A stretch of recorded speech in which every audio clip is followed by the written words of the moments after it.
Emma, and today I'm doing my currently reading video for the month of June.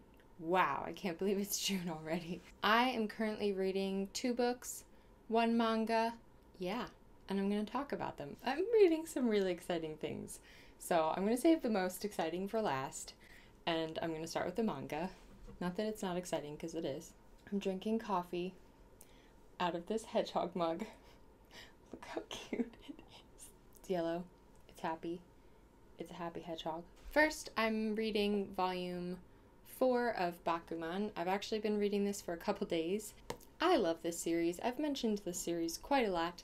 I really love the art style. It's one of my favorite art styles. Let me find a good panel where you can actually see. Okay. I just love the way that the characters are drawn. And it's like a cute story. It's got good friendships, and I just really enjoy it. Yeah, I have 4 and 5, so I'll probably zoom through those in the next, whenever I actually pick this up and read more. I just got distracted by something else, which I will show you in a second, or in a couple seconds. The next thing that I'm reading is a reread, and it's The Catcher in the Rye by J.D. Salinger. Salinger. This has been one of my favorite classics since I was a younger person. I don't remember how old I was when I read this, maybe 16 or 17, and I remember relating a lot to the whole book and the way it was written. The basic gist of this book, it's about this boy named Holden Caulfield, who, if you're a Gilmore Girls fan and you know Jess Mariano, Holden Caulfield is like Jess Mariano's spirit animal. He's kind of a struggling young man. I think he's 17 years old. He has been through lots and lots of schools and gotten kicked out of lots and lots of schools. And at the beginning of this book, he is currently being kicked out of yet another school for failing 4 out of 5 of his classes. He's not really like a delinquent or a bad person. He just is a struggling soul. So you follow Holden through, I think it's a couple days, kind of his downward spiral. They tell you right at the beginning of the book what's going to happen and where he's going to end up. I forgot how hilarious this book is. It's first person, and Holden's point of view, he is so pessimistic. He just hates most things in life, and the way it's written is so humorous. I love it.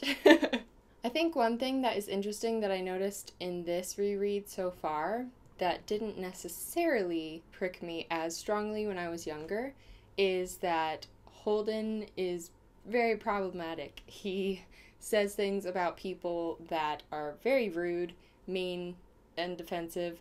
It's part of his character. It's part of why I like this book, because it's written really raw and kind of unfiltered.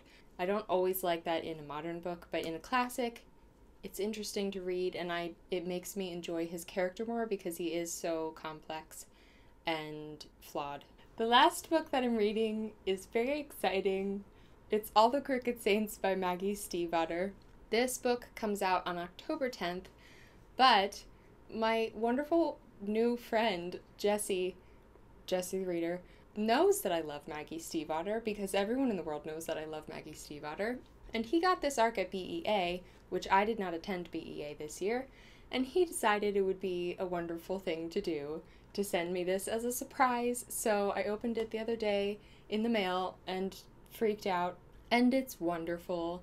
It's beautiful. I love it so much. This is Maggie Stiefvater's new book. It's not related to the Raven Cycle in any way whatsoever. I can't really say it's just as good as the Raven Cycle because that's really hard to say, but I'm enjoying it just as much as I do when I'm reading the other Maggie Stiefvater books that I love so much. It's set in the 1960s. It takes place in Colorado. It's very interesting. I love the mythology, or like the magic system in this one. I love it a lot. I think it's so cool. In this one family, they all have the power to grant miracles.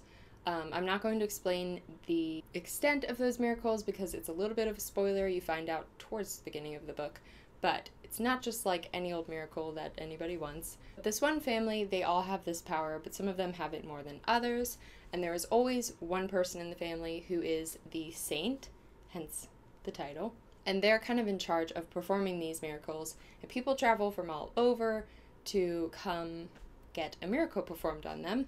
So we mainly follow these cousins who are part of this family and this young man named Pete, who kind of comes in contact with this family, but he's not coming to get a miracle. So it's very interesting. I love it so much. The writing style is beautiful. Of course, there's been so many lines that I really wanted to share on Twitter, but I don't think you're allowed to do that with ARCs, so I've held myself back, even though I really want to share with everyone.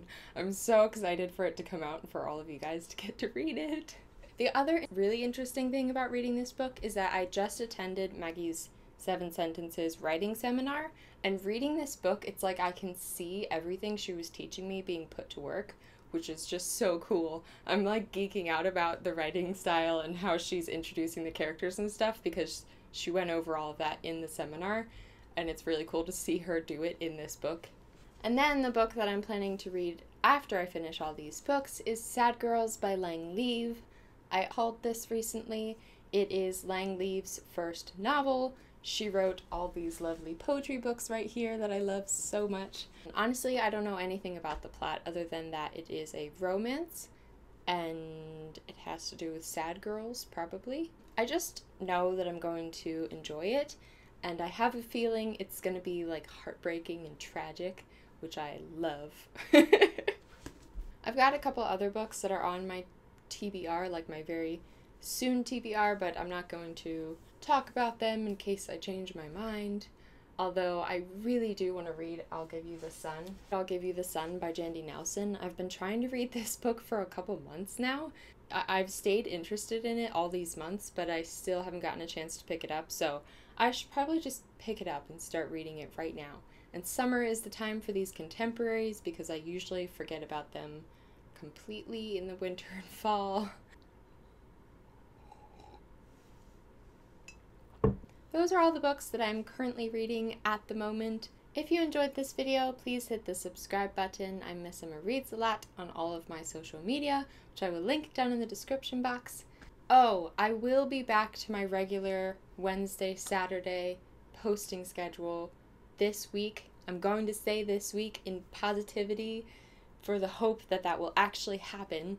I just started a new job, had BookCon, had a family vacation, had about a million things going on at once, and my days got mixed up. But I am going back to my normal Wednesday, Saturday posting schedule. I can do it. I can. Thanks for watching, and I will see you next time with a new video.